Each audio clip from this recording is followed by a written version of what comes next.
अरे अरे अरे कमाल हो गया, अरे कमाल हो गया भैया। अरे भैया, अरे पूरा सिस्टम चल पड़ा।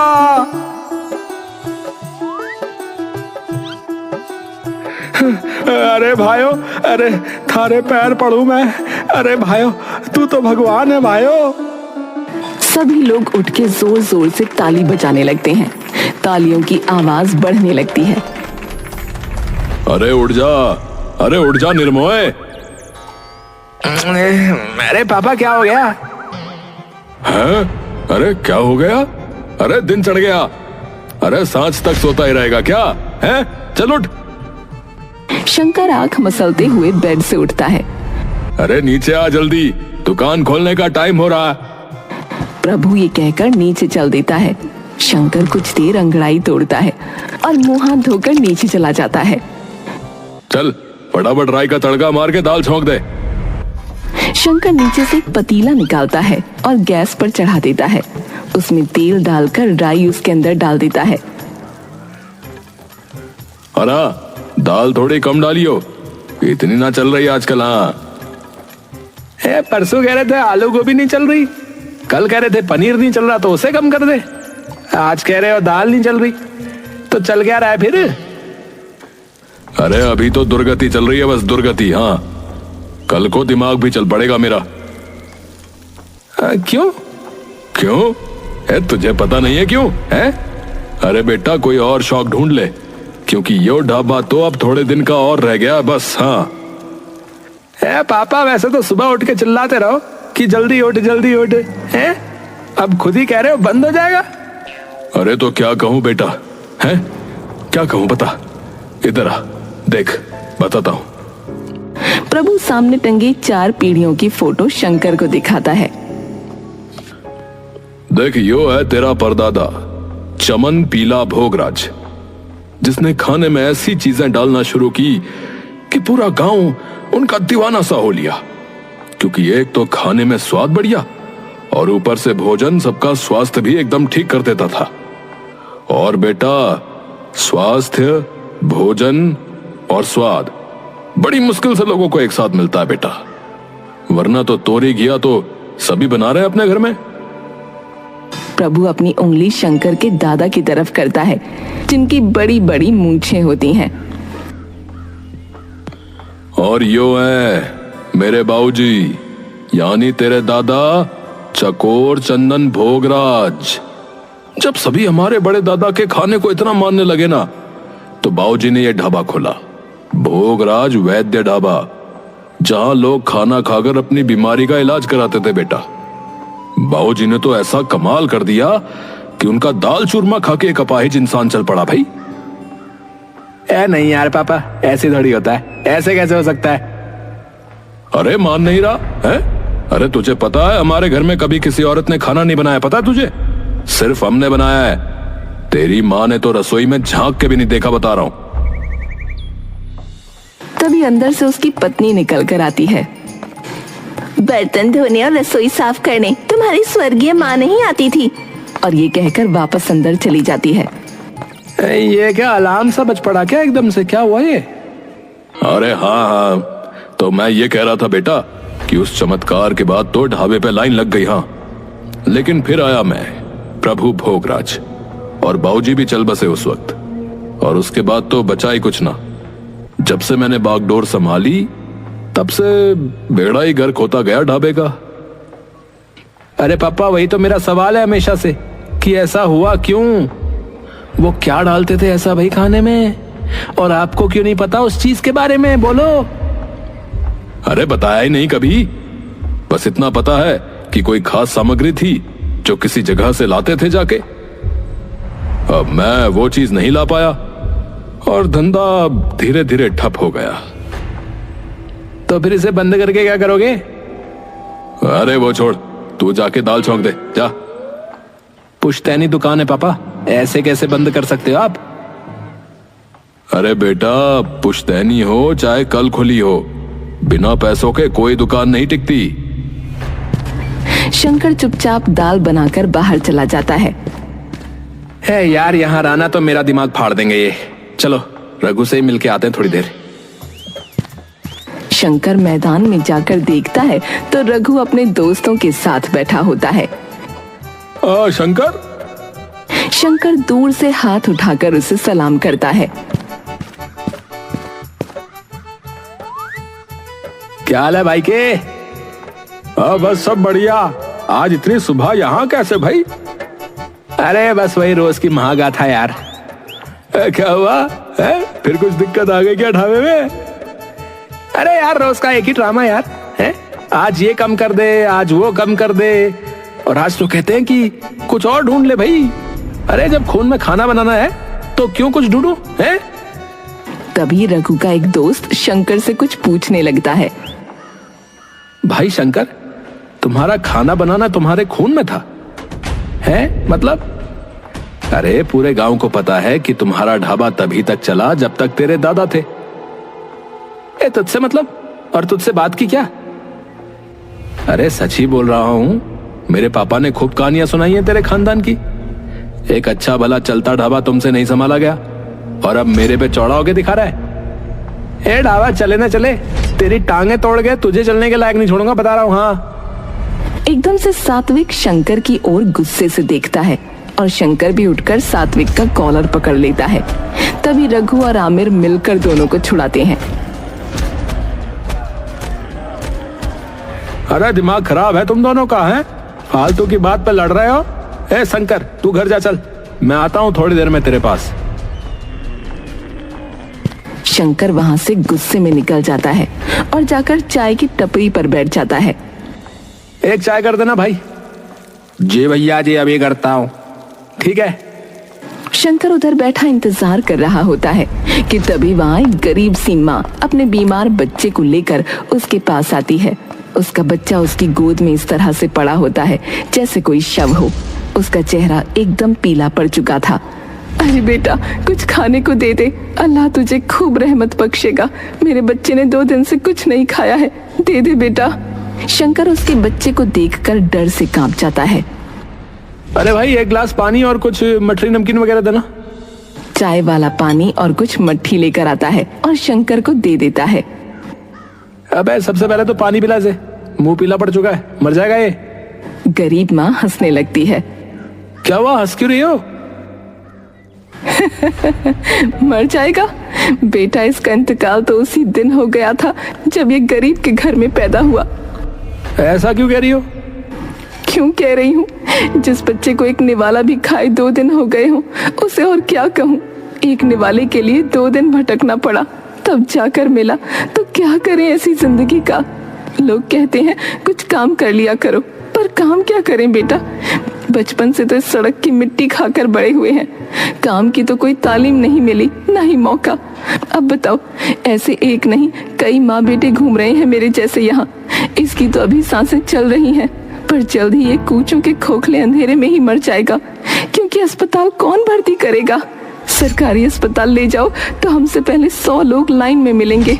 किसी का डॉक्टर फूफा, किसी की नर्स मौसी, किसी का बाप कंपाउंडर, और इन सब की पहचान में दबा कौन?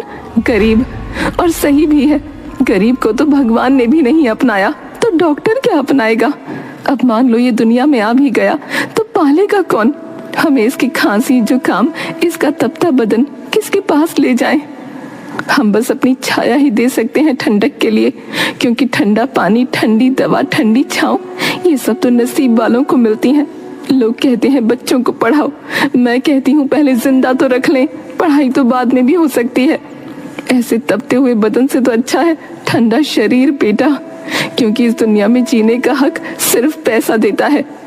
ये सब सुनकर शंकर एकदम से जमसा गया था।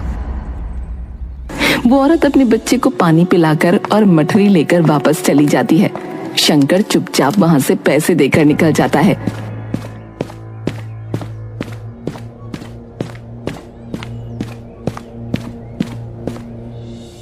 तभी जाते जाते गांव का सरपंच उसे देख लेता है। अरे ओ शंकर। नमस्कार मुखिया जी। अरे नमस्कार बेटुआ, नमस्कार। है? अरे क्यों इतना मुंह लटकाए चले जा रहे हो? क्या हो गया, क्या हुआ? कुछ नहीं मुखिया जी, बस ऐसे ही। अरे क्या दुकान वगैरह में कोई दिक्कत विक्कत चल रही है क्या? अब चल तो रही है मुखिया जी, आपको तो पता ही है दादा के जाने के बाद क्या हाल हुआ है। हाँ वो तो है, तुम्हारे दादा और परदादा तो जादूगर थे भैया। अरे गरीब तुम्हारे दादा को पता है क्या कहते थे?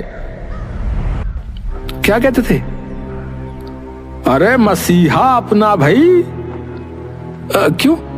उन्होंने तो बस ढाबा खोला था। हाँ माना कि उनका खाना लोगों को ठीक कर देता था, पर गरीब उसके पैसे कैसे देते थे? अरे पैसे? अबे कौन से पैसे हैं? अरे तेरे दादा ने कभी अपनी दहलीज से किसी गरीब को उल्टा नहीं मोड़ा। हाँ, मुफ्त में अपना जादुई खाना उन्हें खिलाया। तेरे परदादा ने भले ही खूब सेवा करी गरीबों की, पर जब तेरे दादा थे ना, तो लोग कहते थे कि उन्होंने गांव के किसी गरीब को भूखा नहीं सोने दिया। कभी किसी गरीब की तबीयत खराब हुई तो उसे अपना खाना खिलाकर ठीक कर दिया। शंकर अचंभित रह जाता है ये सारी बातें सुनकर। ठीक है मुखिया जी, अब चलता हूँ, दुकान में और भी काम है। शंकर ये कहकर वहां से चल देता है। पूरे रास्ते उसके दिमाग में सिर्फ ये सारी आवाजें गूंजती रहती हैं। शंकर घर आता है, उसे देखकर उसके पापा उस पर चिल्लाने लगते हैं। अरे कहाँ मर जाता है? टिकता नहीं घर पे? जा जाकर आलू गोभी में तड़का मार, और हाँ करछी अपने दादा वाली इस्तेमाल करियो। अरे आपको कितनी बार बोला है कि करछी पुरानी है, थोड़ी देर में ही गर्म हो जाती है। अरे तो कपड़ा ले लिया कर, हैं? तेरे परदादा और दादा ने उसी से खाना बनाया था हर बार। हाँ, आपने भी तो उसी से बनाया था। शंकर आलू गोभी में छौंक लगा देता है। शंकर ढाबे का सारा काम निपटाकर अपने कमरे में चला जाता है। शंकर इन सभी बातों से परेशान होकर अपना सिर तकिए से ढक लेता है। रात हो जाती है और शंकर ने अब तक एक निवाला भी नहीं खाया होता। जब भूख बर्दाश्त के बाहर हो जाती है तो शंकर परेशान होकर रसोई में जाता है और छोटी सी कढ़ाई निकालकर गैस पर चढ़ाता है। उसमें तेल और कुछ सब्जियां डाल देता है। तभी उसकी नजर अपनी पुश्तैनी कड़छी पर पड़ती है। आज इसे ही चला के देखूं, क्या बवाल है ये। शंकर कड़छी उठाकर उससे सभी चीजें मिलाने लगता है। तभी काम करते करते उसके दिमाग में फिर से वही बातें चलने लगती हैं। तभी एकदम से शंकर को एक आवाज आती है, लल्ला, ओ लल्ला। शंकर एकदम से डर कर पीछे हो जाता है और इधर उधर देखने लगता है। कौन है? कौन है? नीचे देख लल्ला, नीचे। शंकर नीचे देखता है तो उसे दिखता है कि कड़छी अपने आप कढ़ाई में खड़ी हो रखी है। घूर क्या रहा है लल्ला, मैं ही बोल रही हूँ। पर तुम बोल कैसे रही हो? है कोई वजह, वो तुझे पता लग जाएगी। क्या? ये क्या है? क्या है ये सब? ये सब हमेशा से था, बस तेरे बाप को ही ना दिखा। अरे पर ये हो कैसे रहा है? मैं सपने में हूँ क्या? शंकर अपने आप को जोर जोर से चांटे मारने लगता है। लल्ला पगला गया है क्या?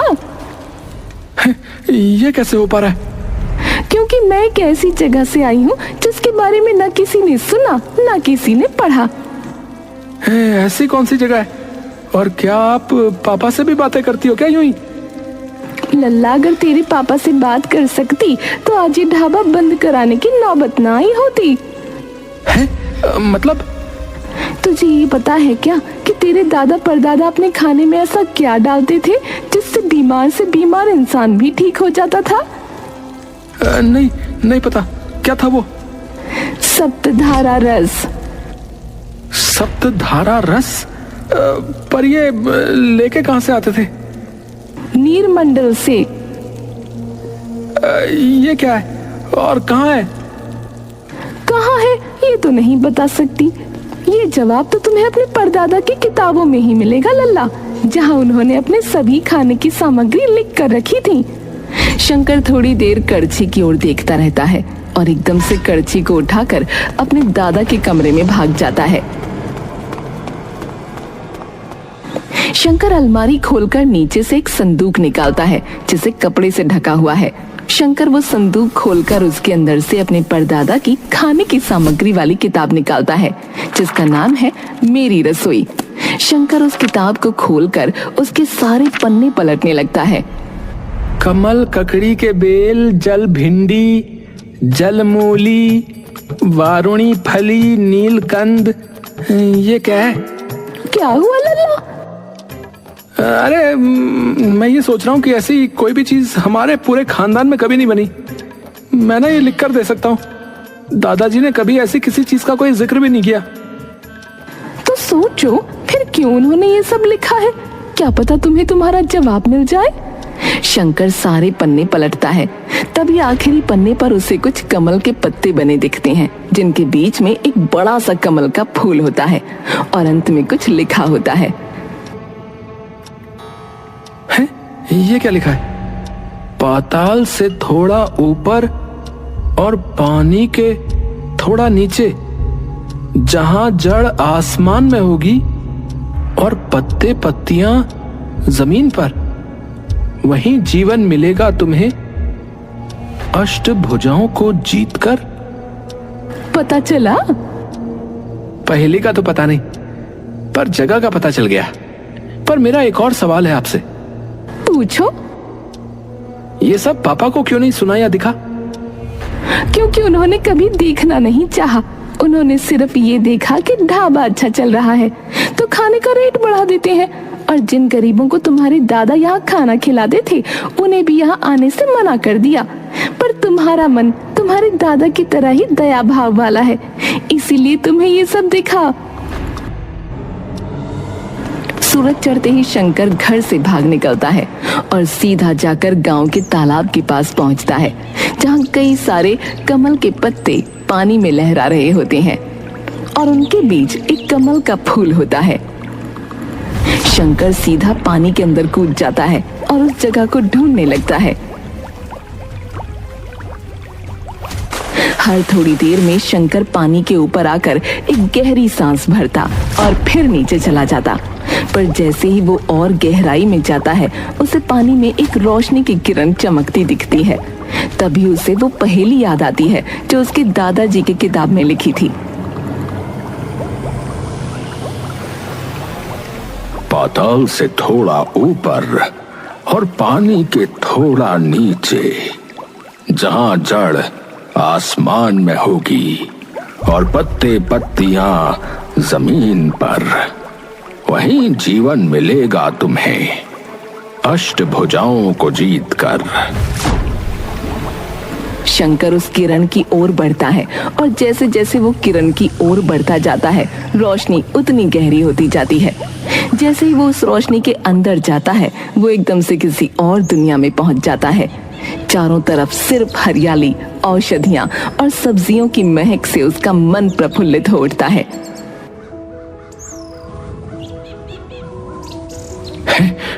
ये क्या जगह है जिसकी हवा में भी खाने की खुशबू है?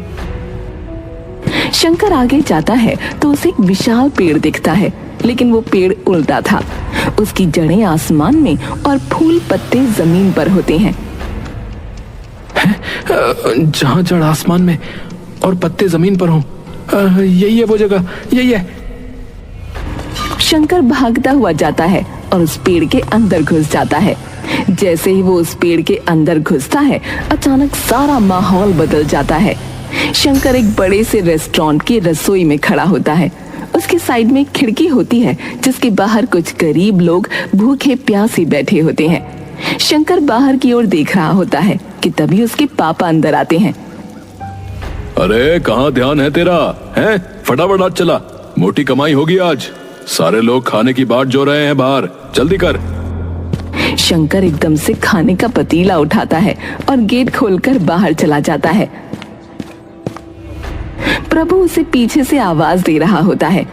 शंकर जाकर उनमें वो सारा खाना चुपचाप बांट देता है।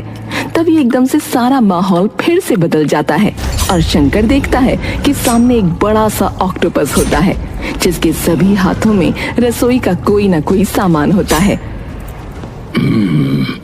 परीक्षा में तुम पास हो गए बच्चे। शंकर थोड़ी देर के लिए चौंक जाता है। जब कड़छी बात कर सकती है तो ये क्यों नहीं? यहाँ क्यों आए बच्चे? मैंने सुना था कि मेरे दादा और मेरे परदादा आपसे कोई चीज लेकर जाते थे, जिससे कोई भी इंसान चाहे कितना भी बीमार हो एकदम ठीक हो जाता था।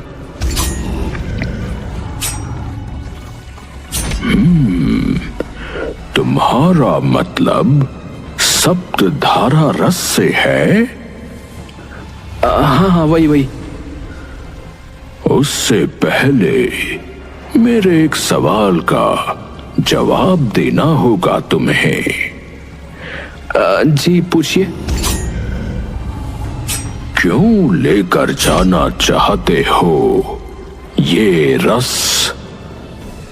शंकर एक गहरी सांस भरता है। अपनी शांति के लिए। कल ना मैं ठीक से सो पाया, ना ही ठीक से कुछ खा पाया।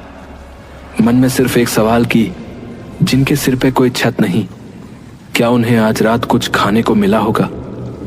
जिनके बच्चों के शरीर दोपहर में तप रहे थे, क्या उन्हें कोई दवा मिली होगी? या उनका शरीर एकदम ठंडा पड़ गया होगा? बस इसीलिए चाहिए, ताकि रात को वो भी और मैं भी चैन से सो पाऊं। ऑक्टोपस शंकर की ओर देखकर मुस्कुराता है और एक बड़ी सी शीशी निकालकर उसे दे देता है, जिसमें 7 रंगों का एक रस होता है। अरे ये कितना सुंदर है, पर इसमें ऐसा क्या है?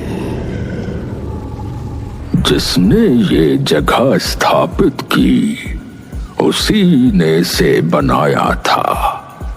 पौराणिक कथाओं में तो ये कहा जाता है कि ये उन्हीं तत्वों से बना है जिससे संजीवनी बूटी बनी थी। शंकर, तुम्हारा मन साफ है और वो जो रोशनी तुमने तालाब में देखी थी, वो बस कुछ ही सच्चे संवेदनशील लोग देख पाते हैं, जिन्हें दूसरों का दर्द अपना लगता हो।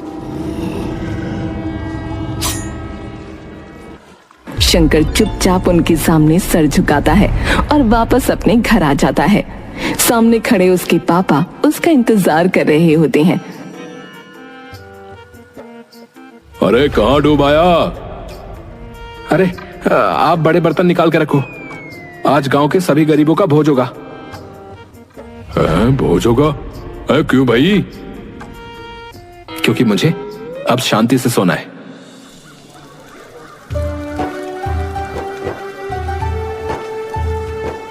इसके बाद शंकर सबसे पहले उसी बूढ़ी माई के बच्चे को जादुई खाना खिलाता है, जिससे वो एकदम स्वस्थ हो जाता है।